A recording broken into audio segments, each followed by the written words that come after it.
और एक बड़ी खबर आपको बता दें, इस वक्त आ रही शामली पुलिस को बड़ी सफलता मिली है। शामली पुलिस को एक बड़ी सफलता मिली है उत्तर प्रदेश से। बड़ी खबर इस वक्त आपको बता दें, AK-47 के साथ एक बदमाश गिरफ्तार किया गया है। AK-47 के साथ गिरफ्तारी हुई है। आपको बता दें AK-47 विदेशी बताई जा रही है और अब जांच आगे बढ़ती जा रही, विदेशी कनेक्शन भी खंगालने की कोशिश की जा रही है। पकड़े गए बदमाश ने खुलासा भी किया है। तो AK-47 बरामद हुई है। जेल में बंद संजीव जीवा से खरीदी गई AK-47, ये बात सामने आई है। और मोबाइल सहित लगभग 1300 कारतूस भी बरामद हुए हैं। तो शामली पुलिस ने मुख्तार अंसारी के बेहद करीबी और शार्प शूटर संजीव जीवा गैंग के एक बदमाश को खुफिया इनपुट के बाद गिरफ्तार कर लिया है। संजीव जीवा गैंग के बदमाश के पास से AK-47 और 1300 कारतूस बरामद किए गए हैं। गैंग का एक मेंबर मेरठ के एग्रीकल्चर यूनिवर्सिटी के डीन की हत्या में शामिल था। AK-47 हथियार बरामदगी के मामले में विदेशी एंगल पर जांच की जा रही है। पता लगाने की कोशिश हो रही है कि हथियार विदेश से तो नहीं पहुंचा था। तो यह बड़ी कामयाबी मिली है शामली पुलिस को। AK-47 के साथ एक बदमाश गिरफ्तार हुआ है। आपको बता दें कि AK-47 विदेशी बताई जा रही है, इसीलिए अब जांच आगे बढ़ रही है। एक्सक्लूसिव तस्वीरें इंडिया वॉइस पर हम आपको दिखा रहे हैं सीधे। और एक बड़ी सफलता शामली पुलिस को आज मिली है, जहां पर जेल में बंद संजीव जीवा से ये AK-47 खरीदी गई थी, ये बात अब सामने आई है। और इसके बाद एक मोबाइल सहित 1300 कारतूस भी बरामद किए गए हैं।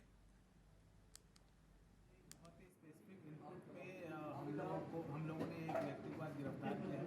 उसके पास से एक AK-47 जो प्राइमा फेसी फॉरेन मेड है और उसके साथ लगभग 1300 राउंड जो कार्ट्रिजेज हैं, जो बुलेट्स हैं, वो बरामद हुई हैं। 3 इसमें मैगजीन्स एक्स्ट्रा हैं, एक ड्रम मैगजीन है, वो सारी चीज़ें रिकवर हुई हैं। इसमें एक व्यक्ति जिसका नाम अनिल और पिंटू है, जो मुजफ्फरनगर भौरा कला थाना क्षेत्र का रहने वाला है, उसे भी गिरफ्तार किया गया है। ज्यादा अपडेट के लिए शामली से जुड़ रहे हैं पंकज। एक बहुत बड़ी कामयाबी शामली पुलिस को मिली है। अभी तक क्या कुछ चीजें सामने निकल कर आई हैं, विस्तार से बताएं।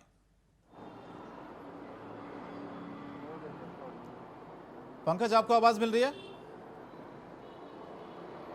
चलिए हम दोबारा संपर्क साधने की कोशिश करेंगे, लेकिन फिलहाल आपको एक बार फिर से पूरी खबर बता देते हैं, जहां पर शामली पुलिस को ये बड़ी कामयाबी मिली है। पकड़े गए बदमाश से AK-47 के साथ साथ आपको बता दें मैगजीन भी बरामद हुई है 1300। इसीलिए अब जांच तेज हो गई है, विदेशी एंगल की जांच भी की जा रही है। साथ ही आपको बता दें खुलासा यह भी हुआ है पुलिस की तरफ से कि मुख्तार अंसारी के बेहद करीबी और शार्प शूटर संजीव जीवा गैंग का एक बदमाश, जिसको खुफिया इनपुट के बाद गिरफ्तार किया गया है। तो संजीव जीवा गैंग के बदमाश के पास से AK-47 और 1300 कारतूस बरामद किए गए हैं।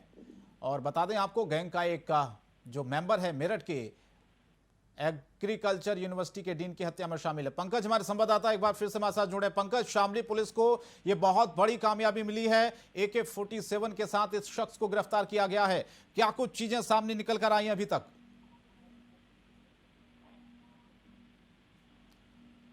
पंकज, आपको आवाज मिल रही है? बिल्कुल बिल्कुल सर। पंकज, थोड़ा विस्तार से बताइए, क्या कुछ अभी तक चीजें सामने निकल कर आई है, कहां से गिरफ्तारी हुई है और कैसे इनपुट पुलिस को मिला? बिल्कुल, मैं आपको बता दूं, जो ये पिंटू नाम का युवक है, अनिल और पिंटू, जो कि शामली पुलिस ने गिरफ्तार किया है, जिसके पास से पुलिस ने एक AK-47, 1300 बुलेट कारतूस, XUV गाड़ी और एक मोबाइल फोन बरामद किया है। अब जो एक कुख्यात अपराधी है इस हत्याकांड में, ये जो अनिल और पिंटू है, ये पहले भी जेल जा चुका है और कहीं कहीं जो बड़े कुख्यात अपराधियों की जेल में बंद है, उनसे इसके ताल्लुकात जो है सामने आए हैं, जो अब तक पुलिस ने जांच की है। जो संजीव जीवा है, उसके साथ इसके संबंध जो है सामने आए हैं, क्योंकि जो AK-47 इसके पास आई है, उसने संजीव जीवा से ही खरीदी थी, उससे बात की गई थी और संजीव जीवा ने जो है अपने गुर्गो से जो है ये AK-47 उपलब्ध कराई गई थी, जिसके बाद जो अब इसे डर सता रहा था, क्योंकि जो गैंगस्टर का जी। अभी से खतरा सता रहा था, क्योंकि जो मुजफ्फरनगर मेरठ में एक डीन है, कॉलेज के विश्वविद्यालय के डीन है, उनको भी हत्या करने के मामले में जो है ये AK-47 का प्रयोग होना था, लेकिन वो जो फिर पिस्टल से ही वारदात को अंजाम दिया गया। तो अब जो इस AK-47 को कहीं ना कहीं सुरक्षित जगह पर पहुंचाने का जो है ये प्रयास कर रहा था, पुलिस के मुताबिक, जो शामली पुलिस ने बताया है। लेकिन जो शामली पुलिस है वो अन्य बिंदुओं पर भी जांच कर रही है कि आखिर कोई बड़ी घटना तो जो है इसके द्वारा अंजाम देने की जो है कोशिश तो नहीं की जा रही है। इन सभी मुद्दों पर भी जांच की जा रही है। जी शंकर, क्या ये जो AK-47 है ये विदेशी है? क्या कुछ इसके बारे में अभी तक सामने निकल कर आई है? पूछताछ में क्या बताया उसने और पुलिस क्या कह रही है इस पूरे एंगल के बारे में?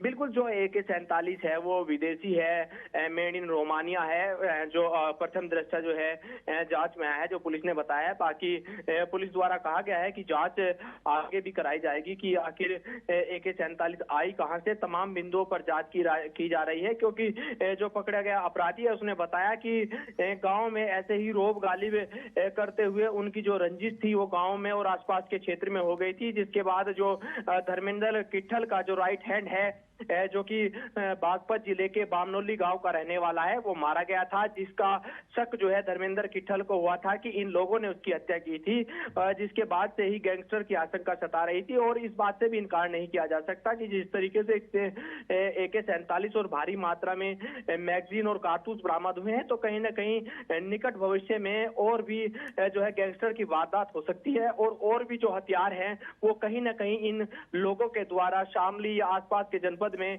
जो ठिकाने पे लगाए गए हैं, तो गैंगस्टर की आशंका जताई जा सकती है। इससे बिल्कुल भी इनकार नहीं किया जा सकता। चलिए, बहुत बहुत धन्यवाद पंकज इस तमाम जानकारी के लिए।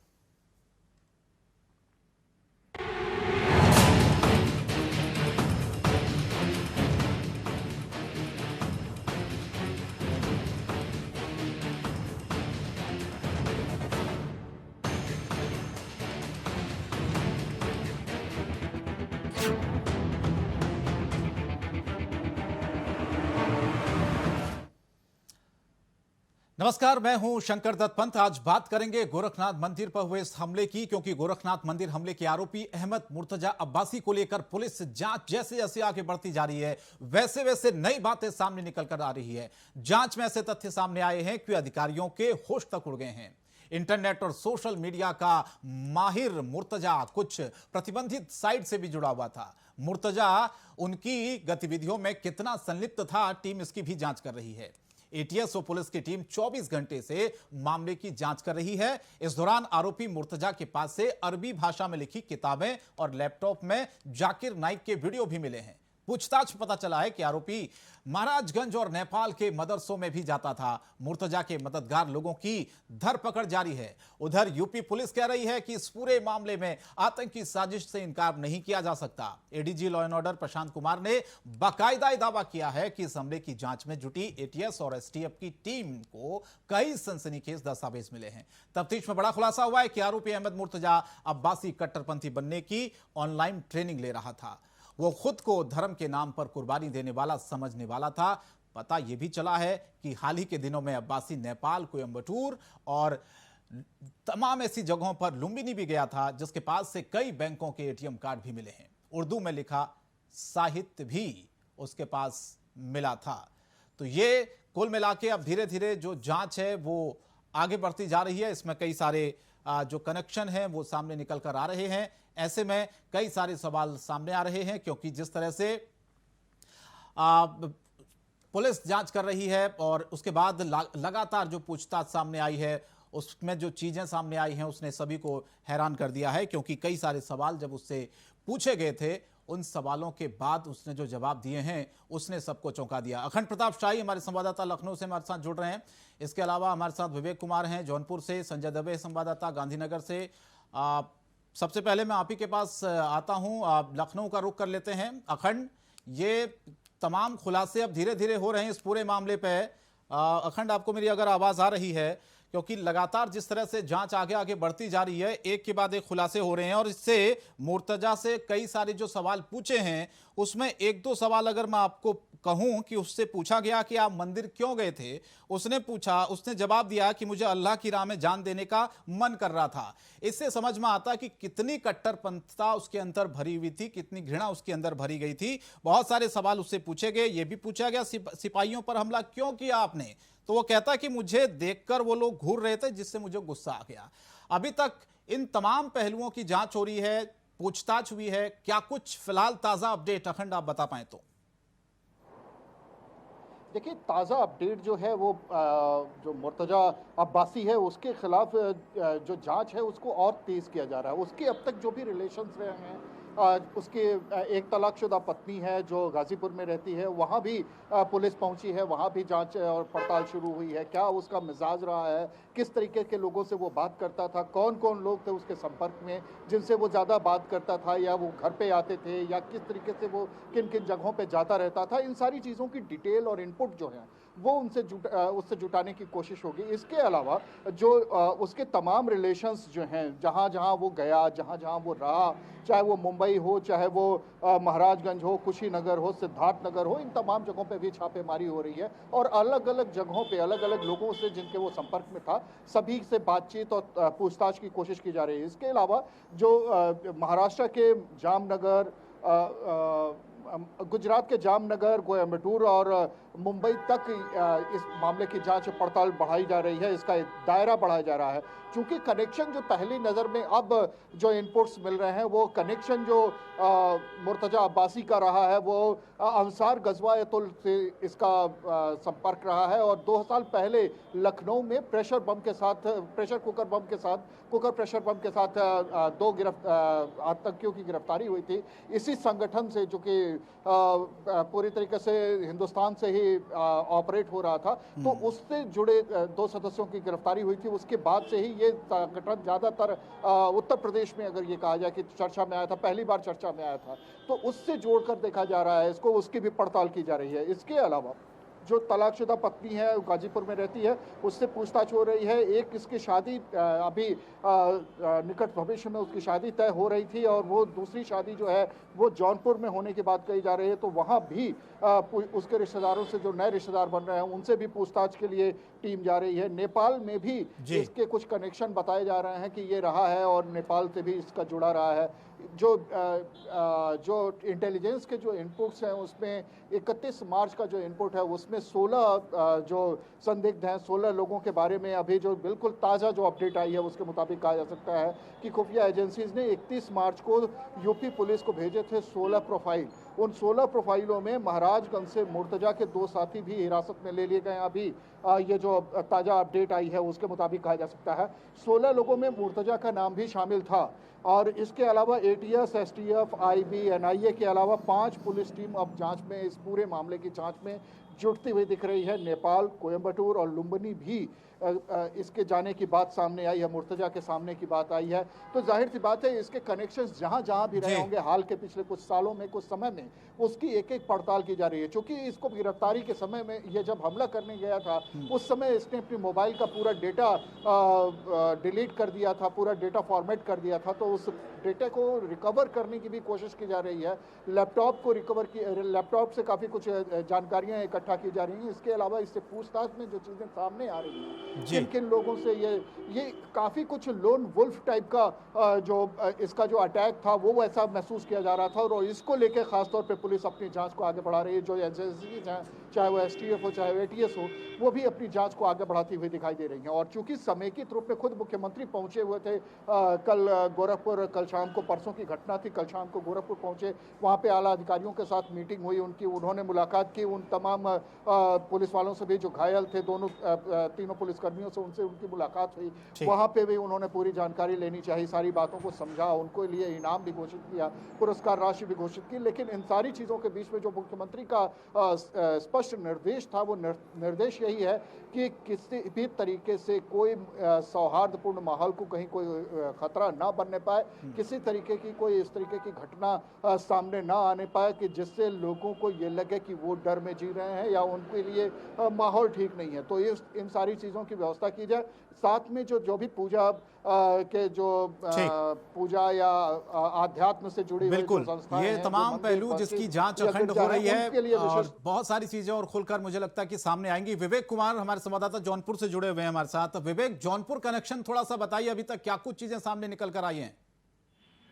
गोरखपुर मंदिर कांड का जो है आरोपी मुर्तजा अब्बासी का नाता जो है जौनपुर से रहा। 2019 में जो है जौनपुर की सादगी से जो है उसकी शादी हुई थी। हालांकि जो है इसमें तलाक हो गई, लेकिन आज एटीएस की टीम जौनपुर के तालाब जो है कालोनी पहुंची है और सादगी की पिता से जो है पूछताछ भी किया गया। हालांकि जो है सादगी की पिता जो इंडिया वासी कैमरे जो बयान दिया है, उन्होंने कहा 2019 में बेटी की शादी हुई थी, लेकिन अब जो है तलाक हो चुकी है। फोन पर मुर्तजा ने तलाक है। हालांकि मुर्तजा जो है केमिकल इंजीनियर भी बताया जाता है, जो कि उनके पिता ने बताया। हालांकि जो है अभी जौनपुर की पुलिस जो है और फुल पुलिस जो है मीडिया कैमरे पर बोलने से पहले, लेकिन आज भी एटीएस टीम जो है जनपद जौनपुर में लगातार जो है पूछताछ कर रही है। ठीक है, अब गुजरात कनेक्शन क्या है, इस पर थोड़ा चर्चा करते हैं। संजय दुबे हमारे साथ जुड़ रहे हैं गांधीनगर से। संजय, ये जिन जगहों पर गया था उसमें कोयम्बटूर, नेपाल, लुम्बिनी, मुंबई के अलावा जामनगर का भी जिक्र है, तो जामनगर को लेकर क्या कनेक्शन इस शख्स का बताया जा रहा है और अभी तक क्या चीजें सामने आई है निकलकर?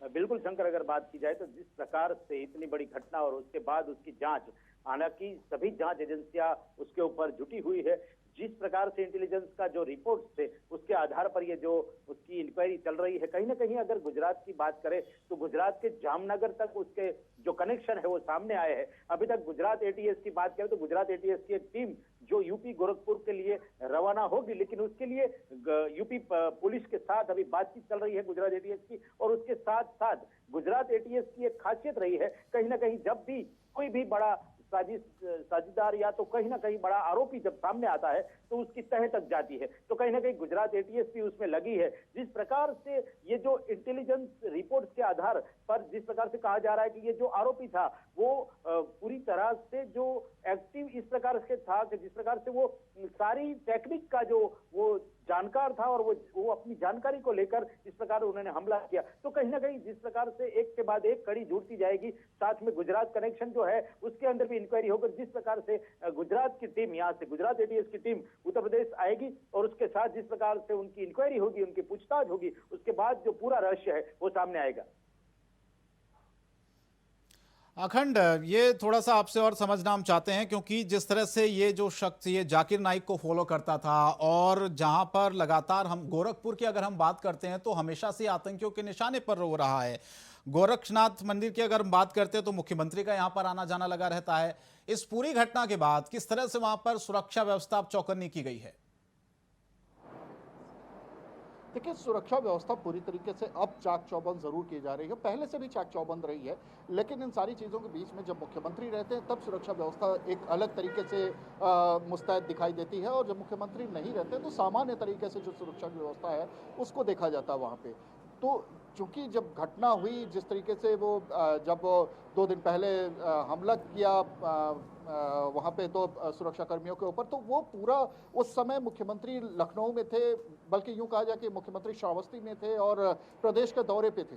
तो ऐसी स्थितियों में जिस तरीके से उनके उसको जो इनपुट रहा होगा या जो चीज़ें होंगी, अब पुलिस इस बात को जो तहकीकात कर रही एजेंसीज हैं वो एजेंसीज इस बात को लेकर तहकीकात कर रही कि आखिर जो हमले का क्या इसको इनपुट नहीं था या इनपुट था तो किस तरीके से इसको इनपुट मिला था, क्या कुछ चीज़ें हैं, ये अभी जानकारी लेने की कोशिश की जा रही है। लेकिन जो सुरक्षा के इंतजामात की बात है अब और बढ़ा दिए गए हैं, अब सुरक्षा के पुख्ता इंतजाम किए जा रहे हैं, और इसके अलावा जितने भी जो प्रोमिनेंट मंदिर हैं, जो ज़्यादा जहाँ पे भीड़ होती है, आस्था का केंद्र है, या जिस मंदिर परिसर को लेके अमूमन ये इनपुट मिलता रहा है कि यहाँ पे आतंकी हमले हो सकते हैं, उन सभी जगहों पे अब सुरक्षा के पुख्ता इंतजाम किए गए हैं।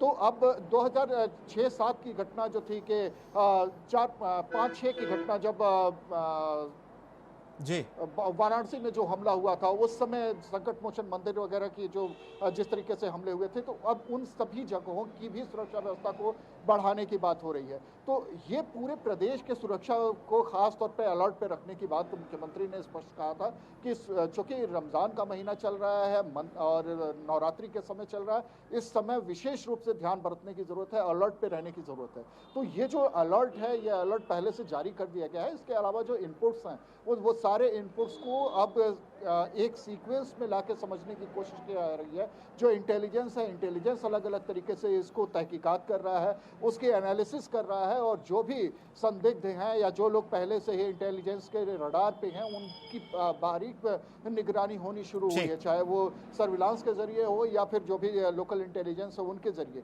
तो हर तरीके से अगर ये कहा जाए कि जो भी संदिग्ध है या जो भी तरीके की जगहें हैं जहाँ पे सुरक्षा के खतरे महसूस किए जाते हैं, उनको मजबूत किया गया है और उनकी निगरानी बढ़ाई गई। चलिए, बिल्कुल ये धीरे धीरे जांच आगे बढ़ेगी।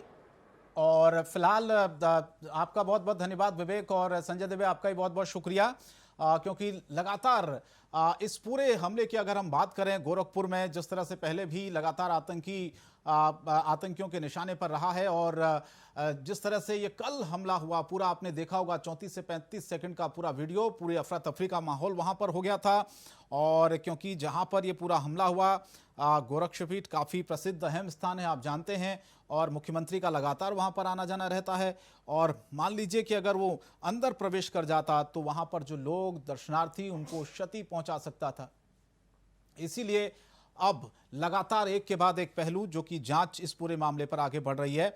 अखंड यही जो सवाल बार बार हम उठा रहे थे कि जिस तरह से कल पुलिसकर्मियों ने बहादुरी दिखाई और उनको इनाम की भी घोषणा की गई, और उन्होंने एक बड़ी घटना को होने से रोका, क्योंकि अगर ये शख्स मंदिर के अंदर घुस जाता तो वहां पर बहुत बड़ी क्षति पहुंचा सकता था। क्योंकि जिस तरह से वो ये कह रहा था बार बार सुरक्षा कर्मियों को कि मुझे मार दीजिए, गोली मार दीजिए, यानी कि मरने और मारने के लिए वो शख्स आया था, उसको अपनी जान की तो परवाह थी नहीं। निश्चित तौर पर अगर इस खतरे को अगर पूरे विस्तार देके अगर समझने की कोशिश करें तो खतरा बहुत बड़ा था। जिस तरीके से वो पहुंचा था, धारदार हथियार के साथ पहुंचा था, धारदार हथियार वो भी ऐसा कि जिससे किसी को भी घायल किया जा सकता है। 2 पुलिसकर्मी उसमें गंभीर रूप से घायल हुए। इसी से अंदाजा लगाया जा सकता है कि ये हमला कितना बड़ा था, सुनियोजित था। ये जरूर था कि तत्परता दिखाई पुलिस वालों ने और उसे अपने कब्जे में कर लिया, लेकिन इन सारी चीज़ों के बीच में अगर इमेजिन करिए कि ये जो उस समय भीड़ में वो मंदिर परिसर में प्रवेश कर जाता, मंदिर में नवरात्र का समय चल रहा है, लोगों की आस्था का केंद्र है गोरखपुर, यूं भी गोरखनाथ मंदिर की वजह से ही नहीं, नाथ संप्रदाय के सबसे प्रतिष्ठित मठ के रूप में भी वो पूजित है, और वहाँ की आस्था, वहाँ का राजनीतिक महत्व जो है वो तो अपनी जगह पे है ही। तो वहाँ पे जो आस्था की बात है, जिस तरीके से नवरात्र का समय चल रहा है, लोग वहाँ भारी तादाद में पहुँचते हैं, दर्शन करने के लिए पहुँचते हैं। ऐसी स्थितियों में अगर वहाँ पे हमला हो रहा है और वो कहीं अंदर पहुँच जाता तो ज़्यादा से ज़्यादा, और महिलाओं और बच्चों के बीच में अगर कहीं पहुँच जाता तो खतरे का अंदाजा लगाना मुमकिन नहीं है और बहुत ही बड़ा नुकसान हो सकता था। तो ऐसे में उसका कब्जा कर लिया जाना, उस पर पकड़ लेना और उसके सारे लोगों का जिन जिन जगहों से उसके सूत्र रहे हैं, मुमकिन है कि ये एक रिहर्सल हो। तो इसको भी ध्यान में रख के जो एजेंसीज हैं वो आगे बढ़ रही हैं और एक एक चीज़, एक एक पहलू की जानकारी ली जा रही है। और जब जानकारी ली जा रही है तो उससे जुड़े हुए जो भी संदिग्ध नजर आएंगे सबको हिरासत में लिया जाएगा, सबको पूछताछ होगी, हर एक व्यक्ति की, हर एक सूत्र की उसमें पड़ताल की जा रही है। और ये सबसे ज़रूरी है भी, क्योंकि ये सिर्फ एक आतंकी घटना ही नहीं है। अगर आतंकी घटना इसको माना जाए तो सिर्फ एक आतंकी घटना मात्र नहीं है, ये एक बड़े प्रोस्पेक्ट में अगर देखा जाए तो देश की शांति और व्यवस्था को भी कहीं ना कहीं खतरा बना सकता है, खतरा उत्पन्न करता अगर इस तरीके की घटना होती। सोचिए अगर ये बड़ी घटना कोई हो जाती तो निश्चित तौर पर उन्माद फैलने का डर बहुत ज़्यादा था, सांप्रदायिक उन्माद फैलने का खतरा बढ़ जाता, देश की अर्थव्यवस्था, देश की जो सुरक्षा व्यवस्था थी उसके लिए काफ़ी कुछ नुकसान की स्थिति बनती। और ऐसे में अगर हालात और बिगड़ते तो स्थितियाँ किस तरीके से विपरीत होती, इसका सिर्फ अंदाजा लगाया जा सकता है। तो जाहिर सी बात है ये घटना छोटी नहीं है और यही वजह है कि मुख्यमंत्री ने खुद भी आदेश दिया है कि किसी भी घटना को छोटा मान के न चलें, आप इस घटना की तह तक पहुंचें और एक एक पहलू को उजागर करते हुए जो भी संदिग्ध हैं, जो भी आरोपी हैं, जो भी वजह हैं, उन सारे कारणों का पता लगाएं और पता लगाने के बाद उन्हें वाजिब जगह जो है वहां तक पहुंचाने की कोशिश की जाए। तो ये एक पूरी तैयारी हो रही है और इसको लेकर इंटेलिजेंस से लेकर तमाम जो एजेंसीज हैं वो एजेंसीज अब अपने तरीके से तैयारी शुरू कर चुकी हैं। 14 दिनों का उसे रिमांड पे लिया गया है मुर्तजा अब्बासी को। तो जाहिर सी बात है और इस बीच में जितनी इनपुट्स आएंगे, जब उसके अगर डेटा रिट्राइव हो जाता है तो सारे डेटा को रिकवर करने के बाद फिर उसके बाद उस डेटा से भी पड़ताल की काफ़ी कुछ चीज़ें सामने आ जाएंगी। चलिए, बहुत बहुत धन्यवाद अखंड आपका इस तमाम जानकारी के लिए। आपने दर्शकों को जानकारी दी, पूरी अपडेट्स दिया। अब आपको सीधे इस चर्चा में आगे लेकर चलते हैं। डॉक्टर प्रियंका मौर्य, नेता भारतीय जनता पार्टी से हमारे साथ जुड़े। बहुत बहुत स्वागत प्रियंका जी आपका। प्रियंका जी, सबसे पहला रिएक्शन मैं चाहता हूं, इस घटना को लेकर क्या कुछ कहेंगे आप, क्योंकि लगातार हम कल से इस घटना पर चर्चा कर रहे हैं और अपने दर्शकों को एक एक अपडेट भी दे रहे हैं। जैसे जैसे अपडेट्स आ रहे हैं, गोरखपुर की हम बात करते हैं, गोरखनाथ मंदिर की हम बात करते हैं, बार बार हम शुरुआत से इस बात को कह रहे हैं कि हमेशा से आतंकियों के निशाने पर रहा है। और कल जिस तरह से प्रियंका जी पूरी घटना हुई है, वो क्या दिखाता है? देखिए, जो घटना है ये दुखद है, निंदा करनी चाहिए। बिकॉज जिस तरीके से ये घटना को पूरा अंजाम दिया गया है, वो कहीं ना कहीं लोगों के मन में एक डर पैदा कर रहा है। और क्योंकि अभी नवरात्रे चल रहे हैं, लोगों की आस्था के अनुसार लोग मंदिर में जा रहे हैं, पूजा अर्चना कर रहे हैं, और इससे अगर इस तरीके का कहीं ना कहीं लाभ होता है तो इससे दिक्कत और भी ज्यादा बढ़ती है। आमजन में डर बढ़ता है, भय बढ़ता है। तो नो डाउट अभी तो सारी प्रक्रिया चल ही रही है कि आखिर इस प्रकरण में हुआ क्या है। इधर that person is mentally disturb, कुछ उसको मानसिक परेशानी है इसलिए ऐसा हो रहा है, या फिर कोई मोटिव से किया जा रहा है। तो ये जब तक तो अब जांच नहीं आ जाती तब तक कुछ भी क्लियर नहीं होगा। लेकिन इन सारी मुद्दों पे सख्ती से बात करना और सख्ती से इन पे एक्शन लेना बहुत इम्पोर्टेंट है। बिकॉज कहीं ना कहीं ये जनता की सुरक्षा का सवाल है। जी बिल्कुल, जनता की सुरक्षा का सवाल है। और ऐसे में प्रियंका जी, ये बात तो समझनी होगी, जिस तरह से पुलिसकर्मियों ने वहां पर बहादुरी दिखाई, वो बहुत काबिले तारीफ है। उस शख्स को वहां पर रोक दिया गया। अगर ये अंदर प्रवेश कर जाता तो कितनी बड़ी क्षति होती, कितना, क्योंकि जिस तरह से वो कह रहा था कि मुझे मार दीजिए, मैं यहाँ पर आया हूं, आप मुझे गोली मार दीजिए, यानी कि मरने और मारने के लिए वो आया हुआ था। ऐसे में उसको बाहर ही रोक दिया गया। अगर अंदर प्रवेश कर जाता तो कितनी बड़ी घटना हो सकती थी कल ये। ऑब्वियसली, और दाद देनी पड़ेगी हमारे देश के जवान, हमारे पुलिस कर्मियों को। जिस तरीके से ये लोग सबकी सुरक्षा के लिए आगे खड़े रहते हैं, अपनी जान को जोखिम में डालते हैं, अच्छे तरह से अपनी ड्यूटी का निर्वहन कर रहे हैं, उसको सैल्यूट। और कहीं ना कहीं इसीलिए हमारे माननीय योगी जी वहां पे गए, उनका हौसला अफजाई भी किया, पूरा निरीक्षण भी किया, और पूरी तरीके से जनता की सुरक्षा का ख्याल रखा जा रहा है। जी बिल्कुल। और एक चीज और प्रियंका जी, जैसे कल लगातार जब इससे पूछताछ की गई मुर्तजा से, तो 3-4-5 सवाल इससे पूछे गए, जिसमें उसका नाम पूछा गया, आप कितने पढ़े लिखे हो और क्या करते हो, इससे पहले क्या करते थे। और उससे 2 सवाल जो अहम पूछे गए, ये कि मंदिर क्यों गए थे। जवाब सुनिएगा, आप भी हैरान हो जाइएगा इस जवाब से। उसने कहा कि मुझे अल्लाह की राह में जान देने का मन कर रहा था। भाई, कौन सा अल्लाह, कौन सा भगवान, कौन से वाहिगुरु कहता कि आप जान दीजिए हमारे लिए।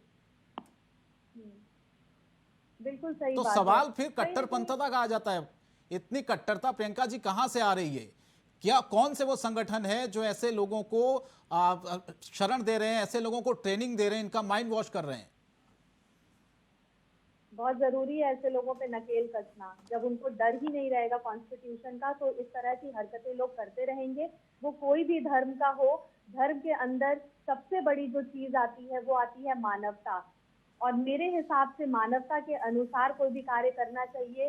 अल्लाह, भगवान, कोई भी तरह का धर्म ये नहीं सिखाता कि कहीं आप किसी से मारकाट करिए, कभी किसी का बुरा करिए। जी चलिए, आप बने रहिएगा हमारे साथ और चर्चा को हम आगे बढ़ाएंगे, लेकिन फिलहाल यहां पर रुक रहे हैं एक छोटे से ब्रेक के लिए। ब्रेक के बाद फौरन हाजिर हो रहे हैं। ब्रेक के बाद स्वागत आपका। हमले का आतंकी कनेक्शन हम इसलिए कह रहे हैं क्योंकि इससे इनकार भी नहीं किया जा सकता है। और जिस तरह से बार बार पूछताछ में चीजें सामने निकल कर आई हैं, मुर्तजा दरअसल जाकिर नाइक को भी फॉलो करता था, ये बात भी सामने निकल कर आई है।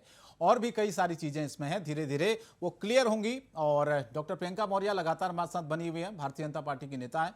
प्रियंका जी, मैं एक सवाल आपसे पूछना चाहता हूं कि उत्तर प्रदेश में जिस तरह से पिछले 5 सालों में योगी आदित्यनाथ ने जो कार्रवाइयां की हैं, गुंडों के खिलाफ, माफियाओं के खिलाफ और आतंकवाद पर नकेल कसने के खिलाफ, क्या आपको लगता है कि कुछ ऐसे संगठन होंगे जाहिर तौर पर जो कि बौखलाए होंगे और बौखलाहट में इस तरीके की घटनाओं को अंजाम देने की कोशिश होती है, लेकिन वो कामयाब नहीं होते हर बार, मानते हैं आप? जी बिल्कुल। देखिए, ये तो जिस तरह की यहाँ पे व्यवस्था दी गई है, सुरक्षा व्यवस्था, लॉ एंड ऑर्डर जिस तरीके से उत्तर प्रदेश में मेंटेन किया गया है, वो सबसे पहली चीज है जिसकी वजह से जनता जनार्दन का फिर से प्यार और समर्थन मिला है भारतीय जनता पार्टी को, और उसी फंडे पे फिर से हम लोग कार्य कर रहे हैं कि वो सुरक्षा किसी की भी हो, बच्चों की, महिलाओं की, पुरुषों की, हमारे पूरे समाज की जिम्मेदारी बनती है कि हम सब एकजुट होकर के मानवता के लिए कार्य करें। सुरक्षा से लेके स्वास्थ्य से लेके हर एक एरिया में बहुत अच्छे तरीके से वर्क हो रहा है, और ये सही है कि जिस तरीके से इस तरह के संगठन उभर के आगे आते हैं, इसको कलम करने के लिए भारतीय जनता पार्टी पूरी तरीके से खड़ी है और तैयार है कि कहीं भी किसी भी तरह की अराजकता समाज में ना फैल पाए। चलिए, आप बने रहेगा हमारे साथ, और हमारे साथ दो खास मेहमान और जुड़ रहे हैं। मौलाना एजाज अतहर साहब जुड़ रहे हैं, मुस्लिम स्कॉलर हैं। बहुत बहुत स्वागत मौलाना साहब आपका। डॉक्टर अनीता रमेश, मनोचिकित्सक, हमारे साथ जुड़ रहे हैं, आपका भी बहुत बहुत स्वागत। मौलाना साहब, मेरा सवाल आपसे है, कल भी हम चर्चा कर रहे थे इस पूरी घटना को लेकर। कल दरअसल सवाल ये उठाया गया कि जो शिक्षा दरअसल दी जाती है, खास तौर पर बात ये सामने निकल कर आई कि मदरसों में जो चीजें पढ़ाई जाती हैं, क्या उसी का ये असर होता है कि आगे जाके इस तरह के जो विचार है वो उत्पन्न होते हैं, इस तरह की कट्टरता सामने आती है? दूसरा मेरा सवाल इस पूरी घटना को लेकर यह है मौलाना साहब कि शख्स का कनेक्शन बार बार सामने निकल कर यह आ रहा है कि ये कई ऐसे लोगों को फॉलो करता था जिसमें जाकिर नाइक का नाम भी शामिल है। देखिए, जहां तक के आपने पहली बात कही मदरसों की में इस तरह की कहीं शिक्षा नहीं होती है कि इसमें आदमी मदरसों से शिक्षा लेकर के उसके इस तरह के नजरियात हों और वो आतंकवादी या टेररिस्ट बने। मैं ये नहीं मानता कि मदरसों में कहीं पर भी इस तरह की तालीम दी जाती है। मदरसों का अपना सिलेबस होता है, और जो मदरसे आपके मदरसा बोर्ड से भी रिलेटेड होते हैं, उनका अपना सिलेबस है, उनकी पढ़ाई है। और मदरसों के अंदर भी पढ़ाई छुप करके देखिए नहीं होती है। खुले मदरसे हैं, दरवाजे हर एक के लिए खुले हुए हैं, जिसका दिल चाहे आए और जिसका दिल चाहे आ करके देखे और देख करके मालूम कर ले कि मदरसों में क्या पढ़ाई हो रही है। लेकिन जहां तक कि आप जाकिर नाइक की बात कर रहे हैं, जाकिर नाइक के लिए मैं मानता हूं इस बात को कि देखिए, जाकिर नाइक जो एक लेक्चर देता था, वो लेक्चर उसके सही नहीं थे। हम लोगों ने हमेशा जाकिर नाइक के लेक्चर की मुखालफत की है। चुनांचे एक मरतबा जाकिर नाइक का लखनऊ का प्रोग्राम बन रहा था, तो हम लोगों ने भरपूर उसकी मुखालफत की कि जाकिर नाइक लखनऊ ना आने पाए। लेकिन वो बेशक अपने लेक्चर के जरिए से लोगों के अंदर थोड़ा सा जहर घोलने वाली बातें करता था, वो तो एक अलग इशू है जाकिर नाइक। और फिर देखिए जाकिर नाइक के साथ में क्या हुआ, उसको निकाल दिया और उसकी सारी संपत्ति, और उसके साथ में जो गलत आदमी था, गलत आदमी बहुत देर तक के आजाद नहीं घूम सकता है। वो अपने कैफो किरदार तक अपने किए हुए का उसको जरूर कर मिलता है और उसका फल मिलता है, और जाकिर नाइक को मिला। जाकिर नाइक की हम लोगों ने शिया पटसल्ला बोर्ड ने बहुत मुखालफत की। लेकिन मैं नहीं मानता कि मदरसों में इस तरह की शिक्षा दी जाती है, और मदरसे का इससे ताल्लुक भी नहीं है। ये शख्स जो पकड़ा गया है, जिसने मंदिर के ऊपर हमला किया था, ये तो IIT का छात्र है, केमिकल इंजीनियर है। तो मौलाना साहब, ये पढ़ा लिखा शख्स था, ये सोच कहां से उत्पन्न हो जाती है? कोई तो उसको बरगला रहा होगा, कोई तो उसका माइंड वॉश कर रहा होगा, कोई तो उसको बता रहा होगा कि भैया ये लोग आपके दुश्मन हैं। ये कट्टरता कौन लोग हैं मौलाना साहब, लगता है आपको कि ये कट्टरता भरी जा रही है ऐसे नौजवानों में, पढ़े लिखे लोग? ये तो देखिए, मैं नहीं बता सकता कि कौन लोग हैं, लेकिन इस तरह की बात तो जरूर कोई ना कोई बात कर रहा होगा। जैसे मैंने आज ही किसी पेपर में उसके फादर का स्टेटमेंट देखा कि उसने फादर ने कहा कि वो दिमागी तौर पर, ज़हनी तौर पर वो बीमार है, और वो कोई आए थे पुलिस वाले और तो लोग थे, और उससे कुछ पैसे वैसे का कुछ उसको मामला था। क्या था मुझे कुछ नहीं मालूम, लेकिन मैंने कहीं ऊपर देखा था, आज ही पढ़ा मैंने सुबह को पेपर में किसी। लेकिन मैं तो ये नहीं मानता हूँ कि वो दिमागी तौर के ऊपर, इसलिए किसी के लिए ये कह देना बहुत आसान है कि वो जहनी मरीज है।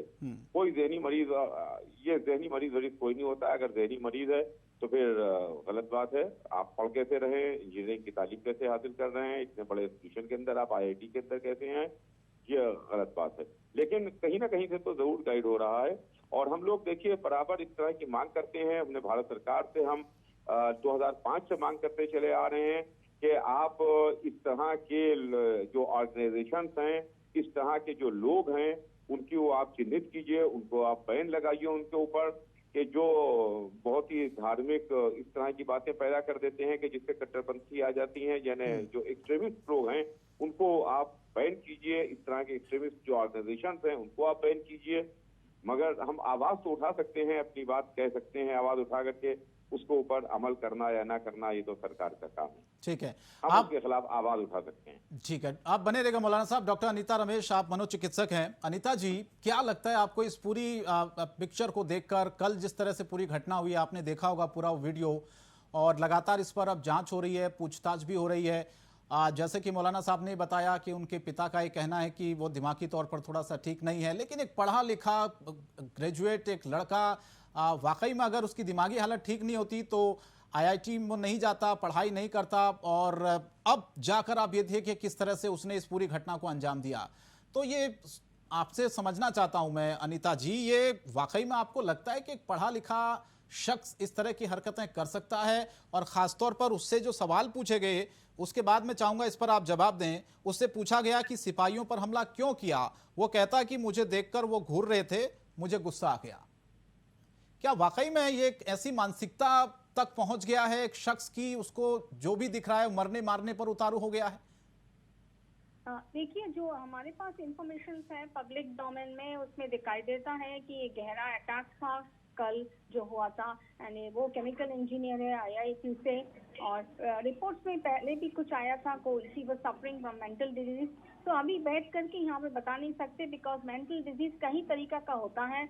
वो छोटा सा लिटिल माइल्ड मेंटल डिजीज से गहरा mental disease, suicidal attack, aggressive attack, terrorist attack, okay, high depression, anxiety, okay, सब कुछ हो सकता है। तो it's a wide range of psychiatric disorder बोलते हैं उनको। तो इस पर्सन जो आईआईटी में केमिकल इंजीनियर है और काफी बड़े कंपनी में भी काम करते थे, और इसी के कितना गहरा इनका मेंटल प्रॉब्लम है वो बता नहीं सकेंगे हम, because we don't know details of the mental report. तो इसी उसको भी जानना भी जरूरी है कि मेंटली कितना साउंड है वो, और उनके बैकग्राउंड में और क्या क्या दवा चल रहा था, क्या क्या ट्रीटमेंट चल रहा था, और क्या कारण है उनका बिहाइंड में ये सब करने के लिए। तो यस, मेंटल प्रॉब्लम से होते हैं, हम लोग देखे हैं, बहुत एग्रेसिव बिहेवियर करते हैं, कंट्रोल में नहीं आते हैं, बट वो बीमारी को सही ढंग से इलाज कराना चाहिए। तो इसी हिसाब से यस हो भी सकता, but we don't know the details of the other mental problem करके उनको स्टैम्प अभी नहीं हम लोग कर सकते हैं इसीलिए। एंड और भी एक है, एक पढ़े लिखे आदमी जो इंजीनियर है आईआईटी से में, वो कैसे कभी कभी ऐसा भी होता है, बहुत सारे डिप्रेशन होते हैं, ओके, और उसके साथ साथ जॉब का प्रॉब्लम, लेक्चर्स, प्रोफेशनल में काफी आदमी इसी मेंटल हेल्थ में सफर कर रहे हैं कोविड के समय। उसके साथ साथ पॉलिटिकल बैकग्राउंड भी होने से वजह से वो लोग एक्सट्रीम लेवल में चले जाते हैं। तो society, environmental condition, financial, personal, सब प्रेसिपिटेट करते हैं a psychiatric disorder, depression, anxiety and mental problem, और इसी वजह से कुछ आदमी एक्सट्रीम में चले जाते हैं। Okay, so then they can do anything, but at this point हम लोग बता नहीं सकते कि कितना गहरा उनका मेंटल डिसऑर्डर था। लेकिन जो चीजें सामने निकल कर अनीता जी आई हैं, जिसमें यह भी निकल कर सामने आया है कि यह शख्स जाकिर नाइक को फॉलो करता था, और इसके अलावा ये कई जगहों पर गया, मुंबई गया, जामनगर गया, कोयम्बटूर गया, नेपाल गया, और आतंकी कनेक्शन से इनकार नहीं किया जा सकता। पुलिस भी इस बात को कह रही है बार बार। मेरा सवाल आपसे ये है अनीता जी, जिस तरह से ये पूरी घटना हुई है, जिस तरह से उसने पूरी बातें कही है, जब कल वो गया उसने कहा मुझे मार दीजिए, पुलिसकर्मी वहां पर मौजूद थे सभी, तो आपको लगता है कि कहीं ना कहीं माइंड वॉश भी किया गया होगा उस शख्स का? बिना इसके इतनी कट्टरता और इस तरह से मारने पर कैसे उतारू कोई शख्स हो सकता है, वो भी एक पढ़ा लिखा शख्स? Yes, details, so we have to look into the original story and matter. उसके बाद हम लोग यहाँ पे बैठ करके जज नहीं कर सकेंगे, बट यस डेफिनेटली जरूर कुछ प्रॉब्लम था, उसी वजह से हो सकता है। Yes, mental issue can be there, okay, और कभी आदमी लापरवाह हो जाते हैं। तो इसके अलावा विदाउट इन्वेस्टिगेशन हम ज्यादा बता नहीं सकेंगे इसके बारे में, और on the medical point of view. ठीक, डॉक्टर प्रियंका, आपको भी लगता है वाकई में मेंटल इशू था जिस वजह से इस शख्स ने इस तरह की हरकत की, या कुछ और वजह? आप क्या मानती हैं? जैसा कि बताया, बात कर रहे थे हमारे भाई साहब की, इतना पढ़ा लिखा आदमी ऐसा कैसे कर सकता है, इन्होंने इंजीनियरिंग करी हुई है एंड ऑल दैट। तो ऐसा होता है कि कई बारी लाइफ में जब कुछ ऐसे स्टेजेस आते हैं, एटमॉस्फेयर, एनवायरनमेंट की वजह से कई तरह के डिप्रेशन, एंजाइटी का शिकार हो जाते हैं, जैसे कि डॉक्टर साहब हमारी बता रही थी। तो इस तरह की कभी भी स्टेज आ सकती है। तो मोस्ट प्रॉब्ली ऐसा भी हो सकता है कि वो कहीं डिप्रेशन का शिकार हो, एंजाइटी का शिकार हो, कुछ ऐसी पर्सनल प्रॉब्लम हो या फिर प्रोफेशनल प्रॉब्लम हो जिससे वो और भी ज्यादा डिप्रेशन में एक ही मोटिव की तरफ जाता गया और उसने इतनी बड़ी घटना को अंजाम दिया जी। और बहुत दुखद है। और इस पे सख्ती से कार्यवाही भी होनी चाहिए, क्योंकि अगर सिर्फ मेंटल डिसऑर्डर समझ करके अगर इसको हमने थोड़ा सा भी साइड रखा तो ये भी कहीं ना कहीं सुरक्षा पॉइंट ऑफ व्यू से ठीक नहीं होगा, क्योंकि इस तरह की हिम्मत करने वालों को ये समझना पड़ेगा कि सुरक्षा और ह्यूमैनिटी के ऊपर कुछ भी नहीं है और किस भी अगर इस तरह की कोई भी हरकत कर रहे हैं तो इसका अंजाम हमेशा गलत होगा, कभी भी अच्छा नहीं होगा। और जाति और धर्म के आधार पे लड़ाई करना, आपस में मतभेद करना, चाहे किसी भी तरह की गलत अफवाहें, गलत एक्टिविटी को इनिशिएट करना पूरी तरह से गलत है।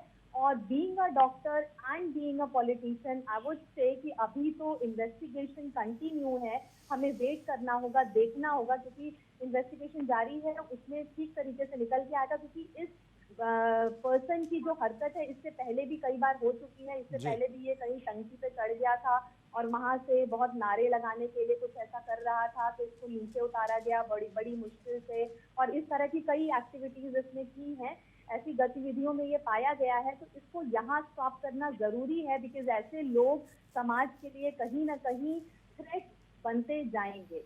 अच्छा प्रियंका जी, आप क्या लगता है आपको बार बार क्यों टारगेट किया जाता है गोरखपुर को? और अब तो गोरक्षनाथ पीठ को भी टारगेट किया गया, मंदिर को अब टारगेट किया जा रहा है। इससे पहले मुख्यमंत्री योगी आदित्यनाथ को खुद कई बार धमकियां दी जा चुकी हैं। क्या इसके पीछे की वजह आप मानती है, क्यों ऐसा हो रहा है? ये नेगेटिविटी इतनी है और तरह तरह के लोग हैं, तरह तरह के विचार हैं, बहुत तरह के धर्म और समुदाय हैं हमारे देश में। तो इस तरह की गतिविधियां वही है कि अब जैसी बात वही चल रही थी कि इसको मेंटल डिसऑर्डर है या वो जानबूझ के किसी आतंकवादी गतिविधियों में इन्वॉल्व है, तो कारण क्या है ये तो वैसे ही पता चलेगा। देखिए, आम जनता को तो अपने कार्य से मतलब होता है, लेकिन कुछ लोग ऐसे होते हैं, वो इतने डिप्रेसिव होते हैं और उनको घर परिवार से कोई मतलब नहीं होता है, उनको ऐसी गतिविधियां करके शायद अच्छा लगता है या तो कहीं ना कहीं से उनको उस तरह की टीचिंग मिल रही है जो एक्टिविटीज में वो इन्वॉल्व होते हैं। तो एग्जैक्टली इसके बारे में क्या कहा जाए, बहुत ही दुखद घटना है और इस तरह की घटना नहीं होनी चाहिए, क्योंकि ह्यूमैनिटी को कहीं ना कहीं ये घातक है ह्यूमैनिटी के लिए, आई वुड से। ठीक है, मेरे साथ सूर्य कुमार शुक्ला जी भी शायद जुड़ चुके हैं, पूर्व डीजीपी हैं। आपको आवाज आ रही सर? जी, धन्यवाद जुड़ने के लिए, समय देने के लिए सूर्य कुमार जी, और चर्चा में भी आपका स्वागत है। कल जो घटना हुई सर, उसी पर हम चर्चा कर रहे हैं लगातार कल से। आपने भी पूरा वीडियो देखा होगा, पूरी घटना देखी होगी सूर्य कुमार जी। पहला पॉइंट ऑफ व्यू आपका क्या, इस पर क्या सोचते हैं आप? क्योंकि मनोचिकित्सक अनीता रमेश जी यहाँ बैठी हैं, उनका कहना है कि मेंटली यानी कि मानसिक तौर पर कोई शख्स अगर बीमार हो तो वो इस तरह की हरकतें कर सकता है। क्या आपको भी लगता है कि वाकई में मानसिक तौर पर शख्स बीमार था इसलिए उसने हरकत की, या कुछ ऐसे लोग जो उसको शय दे रहे हैं, कुछ ऐसे लोग जो उसका माइंड वॉश कर रहे हैं, जिसकी वजह से वो इतनी कट्टरता उसके मन में आई कि वो मरने और मारने पर उतारू हो गया? सर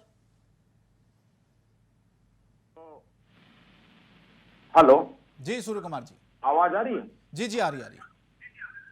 तो इस विषय में बताना ये है कि जो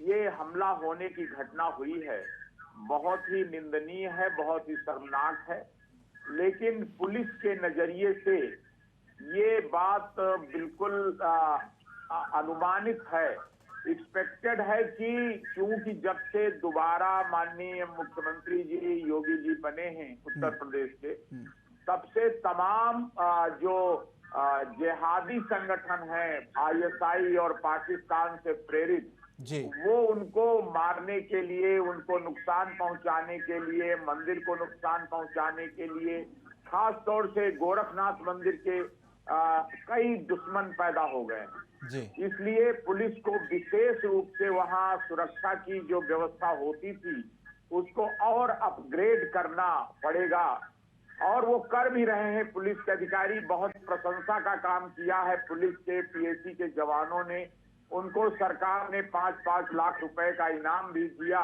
जिन जवानों ने जान जोखिम में करके अपने हथेली पर ले करके ये हमलावर को कंट्रोल कर लिया।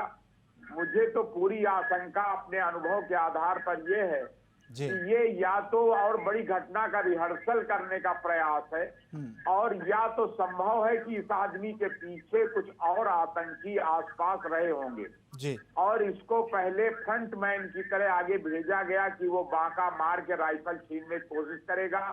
अगर वो सफल हो जाता राइफल छीनने में तो हो सकता है कि 2-4 जवानों को मार करके अंदर घुसने और बाकी जो आतंकी होते वो भी अंदर घुसकर विस्फोट कर सकते थे जी। इसलिए ये बहुत गंभीर बात है और मैं तो कहूंगा कि आगे से पुलिस को चाहिए कि जहां से प्रवेश शुरू होता है उससे 50 गज पहले ही लोगों की तलाशी लेना शुरू करें ताकि कोई घातक वस्तु, कोई रिवॉल्वर, कोई बांका, कोई घातक बम विस्फोट जैसी चीज कोई लेके न जा सके। नंबर 2 बात कि वहां पर जहां तलाशी हो वहां पर भी असलहा लिए हुए जवान तैयार रहने चाहिए ताकि वो तुरंत उस आदमी को ढेर कर दें जो आदमी कोई गलत इरादे आया हो जी। और तीसरी बात कि ये संवेदनशीलता बढ़ गई है और जो इस मानसिकता के लोग हैं कि ये आपने सुना होगा कि कुछ लोगों को ये बचपन से ही सिखाया जाता है कि तुम्हारा ही मजहब सही है, बाकी मजहब गलत है, बाकी सब ढोंगी हैं। इस तरह की जो मानसिकता अगर 1000 लोगों को ये बात सिखाई गई तो 2-4 तो ऐसे ही निकल आते हैं कि वो पढ़ने लिखने इंजीनियरिंग करने के बावजूद अपने संस्कारों से बाहर नहीं आ पाते। अब भारत जैसे लोकतांत्रिक देश में ये मानसिकता स्वीकार नहीं की जा सकती और अगर डिप्रेशन भी होता है तो भी कि कोई आदमी अगर मजहबी नारे लगाता है और अल्लाह अकबर का नारा लगा के बांका लेके जवानों को मारना शुरू करता है तो चाहे वो डिप्रेशन में हो, बल्कि मैं तो क्रिमिनोलॉजी में यही पढ़ता हूँ कि वो अर्ध पागल टाइप के होते ही हैं। जितने इस तरह के मारकाट करने वाले होते हैं तो अर्ध पगले होते हैं और वो इस तरह की घटनाएं कभी भी कर सकते हैं। इतना वो आंदोलित रहते हैं अपने मन में उग्रवादी विचारों के लिए, हिंसा करने के लिए और इनको कंट्रोल करने के लिए जरूरी है कि पूरे देश में ऐसे लोगों को सोशल मीडिया से जासूसी करके पता लगा के चिन्हित करके अस्पतालों में लाया जाए, उनका इलाज किया जाए और जो तमाम जेल में बंद हैं और बंद होने लायक हैं उनको जेलों में ले जा करके उनके काउंसलिंग कराई जाए, उनका मेंटल ट्रीटमेंट कराया जाए। क्योंकि इस तरह के 1000 में अगर एक भी आदमी निकल गया तो वो पूरे समाज के लिए खतरा होता है। और साथ ही ये भी इंतजाम करना चाहिए कि जहां कहीं इस प्रकार के उग्रवादी विचार, मारकाट के विचार पनप रहे हैं, चाहे साहित्य में है, चाहे सिनेमा में है, चाहे अखबारों में, मीडिया में है, उनको खत्म करने के लिए, उनको सुधारने के लिए पूरा जोर लगाया जाना चाहिए। चाहे अलग विभाग खोलना पड़े, चाहे मेंटल हॉस्पिटल खोलने पड़े, चाहे जेलों में इंतजाम करना पड़े, बड़ा जरूरी है कि समाज के हित में इस मारकाट वाली मानसिकता के लोगों को पहले से रोका जाए। जरूरत पड़े तो इसमें प्रिवेंटिव कानून बना लिया जाए कि इस मानसिकता वालों को बिना घटना किए उनको पकड़ा जाएगा, इलाज किया जाएगा। नहीं तो क्या हो रहा, कई लोग ये सवाल उठा रहे हैं कि अरे वो आ कैसे गया, वहां पहुंच कैसे गया, क्योंकि जब तक कोई घटना करता नहीं तब तक अपने देश में वो जुर्म माना नहीं जाता। मन में जुर्म जो होता है वो पता नहीं लगता। इसलिए बहुत जरूरी है कि मन में क्या है किससे ये भी चिन्हित किया जाए। चलिए, डिटेल एक्सरसाइज होगी, मेहनत पड़ेगी, लेकिन करना पड़ेगा समाज में शांति बनाए रखने। ठीक है मौलाना एजाज, जो बात सूर्य कुमार जी ने कही उसमें 2-3 बातें मुख्य हैं। एक तो उन्होंने कहा कि जिस तरह से शिक्षा दी जाती है वो इस तरह से दी जाती है कि भले ही वो पढ़ लिख कर बड़ा आदमी बन जाता है, ग्रेजुएट कर लेता है, बड़े पद पर चले जाता है, लेकिन उसकी जो सोच है ना मौलाना साहब, वो कभी खत्म नहीं होती है। दूसरा सवाल जो सूर्य कुमार जी ने उठाया वो ये था कि गोरखपुर और मुख्यमंत्री योगी आदित्यनाथ हमेशा से ही कुछ ऐसे संगठन, कट्टरपंथी संगठन, जिनके निशाने पर रहे हैं। क्या वजह आपको लगती है इसके पीछे की? तीसरा सवाल मौलाना साहब ये है कि जब इस शख्स से पूछे गए कई सवाल कि तेरा नाम क्या है, तुम कितने पढ़े लिखे हो, एक सवाल जो उससे पूछा गया कि मंदिर में क्यों गए थे, तो उसने कहा कि मुझे अल्लाह की राह में जान देने का मन कर रहा था। तो अल्लाह कहता है कि जान दीजिए मेरे लिए, किसका भगवान कहता है मौलाना साहब? नहीं नहीं, देखिए ऐसा हैगा कि मुझे अल्लाह की राह में जान देने का ऐसा अल्लाह कोई वो नहीं है कहीं के ऊपर कि आप जिसका दिल चाहे ऐसे ही अल्लाह की राह में जान दे दे। इंसान की जान की बड़ी कीमत है और कुरान के अंदर भी ये बात लिखी है कि जिसने एक इंसान को बेगुनाह कत्ल किया उसने पूरी इंसानियत को कत्ल किया और जिसने एक इंसान को बचाया उसने पूरी इंसानियत को बचा लिया है। तो ये तो बिल्कुल गलत बात है और ये जो कह रहा है तो उससे तो उसकी लाइल्मी और ये तो किसी आतंकी की भाषा लग रही मौलाना साहब, जिस तरह से बोल रहा है। आतंकी की भाषा है, बिल्कुल उसकी गलत भाषा है। हाँ। और यकीनन इन लोगों के ताल्लुक जो है कनेक्शन किसी न किसी आतंकी संगठन से हैं। मैंने कल भी आपके चैनल पर ये बात कही थी और आज भी आपके चैनल से ये मैं आवाज उठा रहा हूँ और मांग कर रहा हूँ कि इस तरह के आतंकी संगठनों की शिनाख्त करना चाहिए है, पहचान करना चाहिए है और ऐसे लोगों को सख्त से सख्त सजा दे करके इस तरह के जो ऑर्गेनाइजेशन हैं कट्टरपंथी उनको बैन करना चाहिए। बिल्कुल, ताकि जब तक के इनको पर कोई कड़ी कार्रवाई नहीं होगी तब तक के इस तरह की हरकतें आए दिन हमारे देश में होती रहेंगी। और सख्ती के साथ इन पर कोई इनके साथ में रहम नहीं करना चाहिए। आतंकी संगठन हो, इस तरह की मानसिकता के लोग हों, इनको ऐसी सजा हो कि दूसरों के लिए इबरत बन जाए। और मौलाना साहब एक सवाल जो मैंने आपसे पूछा था वो ये कि सूर्य कुमार जी ने वो सवाल उठाया, कई सारे कल भी पैनलिस्ट हमारे साथ बैठे थे, आप भी कल हमारे साथ कुछ देर के लिए जुड़े थे, तो इसमें सवाल ये उठा कि भाई योगी आदित्यनाथ और गोरखपुर क्यों हमेशा कुछ कट्टरपंथी संगठनों के आतंकियों के निशाने पर रहता है? क्या आपको लगता है इसके पीछे की बड़ी वजह क्या हो सकती है? भाई देखिए, इसकी वजह तो मैं आपको नहीं बता सकता, लेकिन बहरहाल इतनी बात तो जरूर है, कॉमन सेंस की सामने की है कि हमारे जो उत्तर प्रदेश के मुख्यमंत्री जी हैं माननीय योगी आदित्यनाथ जी, उनका ताल्लुक गोरखपुर से है। इतनी बात जरूर है, जाहिर है कि कोई न जो नहीं सिर्फ योगी आदित्यनाथ ही क्यों मौलाना साहब, सवाल ये उठ रहा है ना, फिर ताल्लुक होगा वो गोरखपुर से उनका ताल्लुक है, लिहाजा हो सकता है कि यही वजह हो कि चूंकि योगी जी का ताल्लुक गोरखपुर से इसलिए गोरखपुर को वो टारगेट कर रहे हो। और तो कोई बात मेरी समझ में नहीं आती है। सूर्य कुमार जी, आपको क्या वजह लगती है, सिर्फ योगी आदित्यनाथ ही क्यों, गोरखपुर की फिर बात आती है, फिर सिर्फ गोरखपुर ही क्यों, फिर सवाल ये उठता है।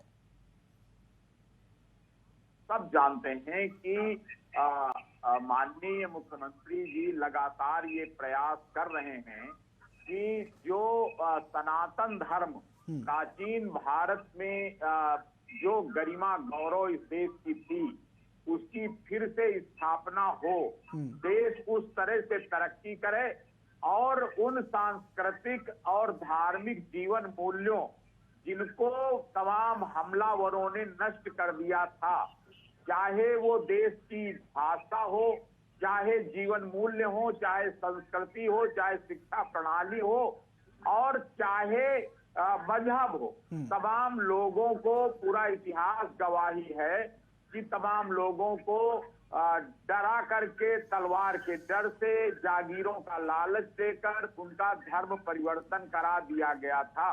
और हमारे देश के तमाम गरीब मासूम जो गरीब तबके के लोग थे उन्होंने मजबूरी में डर करके इस्लाम कबूल कर लिया था और फिर अंग्रेजों ने हमला करके इस देश की संस्कृति को और ज्यादा विकृत किया, जबरदस्ती करके सारे जो स्कूल थे उन पर रोक लगा दी और अंग्रेजी स्कूल शुरू कर दिए।